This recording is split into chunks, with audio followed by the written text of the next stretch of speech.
Hi, my name is Lori Alexander, and I'm going to share a little bit about my upbringing to help you understand me and what I'm going to teach about. That our emotions are not what should rule us, and love is not an emotion, and our marriage should not be built upon emotions. I'm going to try to make a case for this because I know this is foreign to a lot of women. When I first met my husband, at college, he said to me that love is an emotion, it's a commitment. I just thought, what? You're crazy. Because in Hollywood, on TV, love was absolutely an emotion. When a woman was engaged, falling in love, at her wedding, she was full of emotions and butterflies and excitement, and she just was, she just couldn't wait. I wasn't like that, and I thought something was terribly wrong with me, and I didn't know how to love. It was very, very difficult. When I was a child, I was very young and reserved, quiet, shy, but then I became a cheerleader when I was in high school, and I became outgoing and talkative. But I would go to movies with my mom and my sisters, and they would bawl their eyes out, and I wouldn't even feel like crying. So I thought, something's got to be wrong with me. So I kind of grew up thinking that something was wrong, that I wasn't emotional like what they portray on Hollywood and what I saw with my family. Anyway, so I went to college, I met my husband. We graduated. We met the last semester of my senior year, and I wasn't really when I first met him. I won't tell you how he was dressed or anything because I don't want to embarrass him. But I was not attracted physically to him, but I was attracted to his intelligence, his wit. I mean, he was tall, but I didn't think he was handsome. I won't tell you, sorry. And but there was a lot of things I did like about him. And then he went away for January, then he came back in February. We had our first date, and it was like we just liked each other from then on. And I was definitely emotionally attached to him, and we had a lot of really good time. We laughed, and then we went to Florida for a month after graduation to be with his family. And I don't know, things just kind of went downhill. I was critical of things about him. I was looking at all of that instead of what good was about him. I did think he was very handsome, though. He took off his glasses. He just dressed better. So I did think he was very handsome. So I was attracted to him physically, but there weren't those butterflies and the things that I thought should be there with a man that I was supposedly in love with.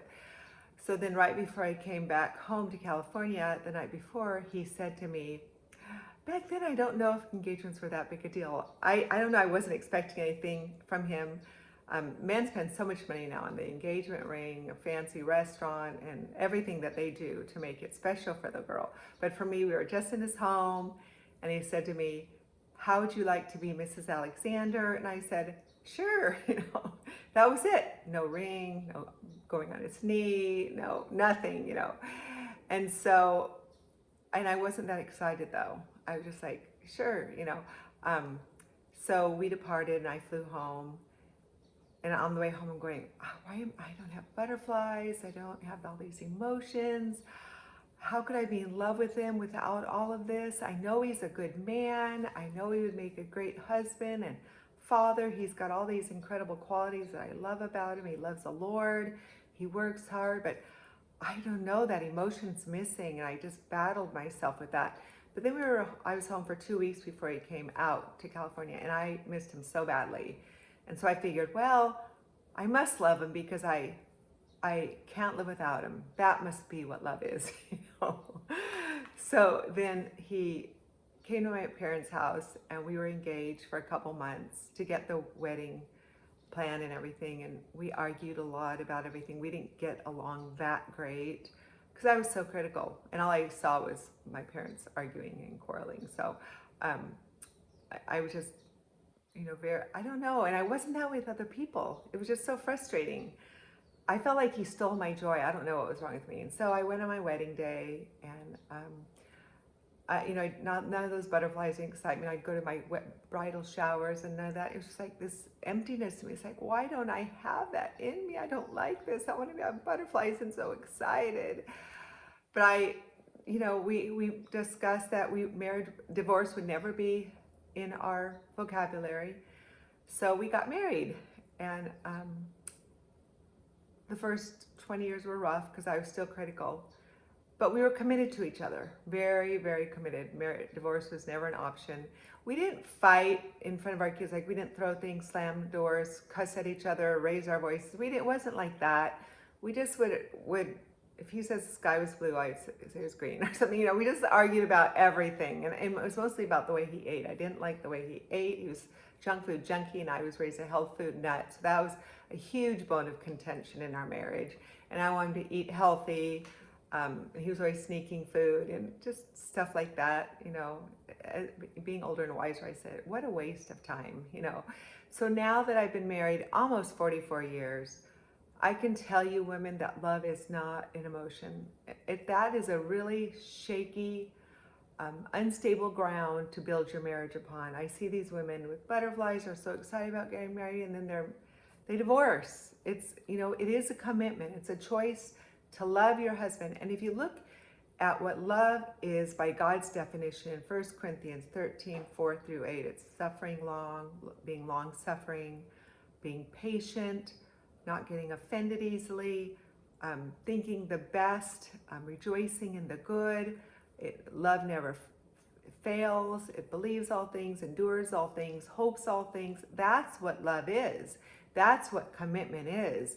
And so did I say this already? But after I wrote this last week on social media about me not being butterflies and emotions or anything, having all these feelings of love, women thanked me because they said they were the same way. They had the same type of personality that I had. And it's just a whole drummed up Hollywood thing, because I decided to marry my husband with my head, because I knew that he was a good man. I knew he would make a great husband, and it's the best decision I've ever made besides believing Jesus Christ. I'm so thankful I married him. Over and over again, I've thought that. So thankful, because he's an incredible husband, provider, protector. He's an incredible father, grandfather. He's amazing, and he eats a lot healthier now. Once I stopped badgering him all the time, and he's had some health issues. I can make all of his junk food healthy. He loves my pizza, so I make that at least once a week for him. I make everything as healthy as possible. And he's definitely gotten a lot healthier, and I think just modeling it to him and discussing it with him without being all emotional and obnoxious and nagging him and manipulating him with silent treatment and all that garbage that I used to do. And I always had to be right. If he didn't agree with me, we did not have a good relationship. So, and then if he didn't agree with me, I'd give him this cold, silent treatment and manipulate him until he came and apologized to me.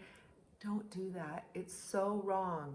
Share your opinions with them, your thoughts, and then let them go. He's a man. You don't want someone manipulating you, trying to control you with their moods and their silent treatment. Some of you may have a husband that does that to you, and you do not like that. Do not treat him like that. Treat him how you want him to treat you. This is what Scripture tells us to do. So anyway, women, remember, just because you've maybe lost the butterflies and the emotions and the feelings for your husband, that's not love. Love is a commitment. You vowed on your wedding day, until death do you part. You keep that commitment. You keep fighting for your marriage, not only for you and for obeying God, but for your husband, for your children especially. Divorce is so devastating to children, and even grandchildren. It's devastating. My kids know when they come to our home, it's my husband and I will be there. When grandchildren, the grandchildren, as soon as they walk in, they'll go, "Is Papa upstairs?" Because he works in his office upstairs. They want to go run up and see him. So it's just so much stability for the children. And just remember what love is, because we're even supposed to love our enemies. Does that mean we're supposed to be all lovey-dovey emotions about our enemies? No, it means we're to be kind to them, patient, believing the best.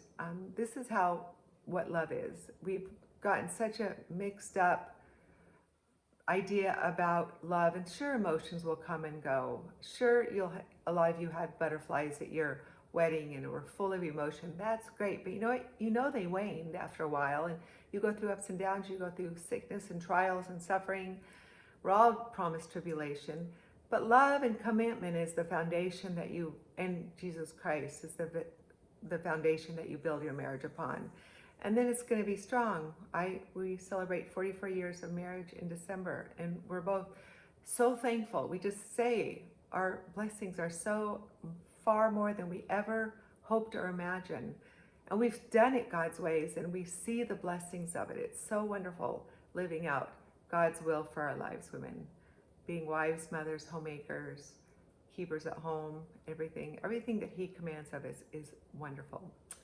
Well, I'm going to be going to church soon, and I will learn in silence with all submission, as God commands women to do. I have zero problem with any of God's commands because He is good and His ways are perfect. Bye-bye.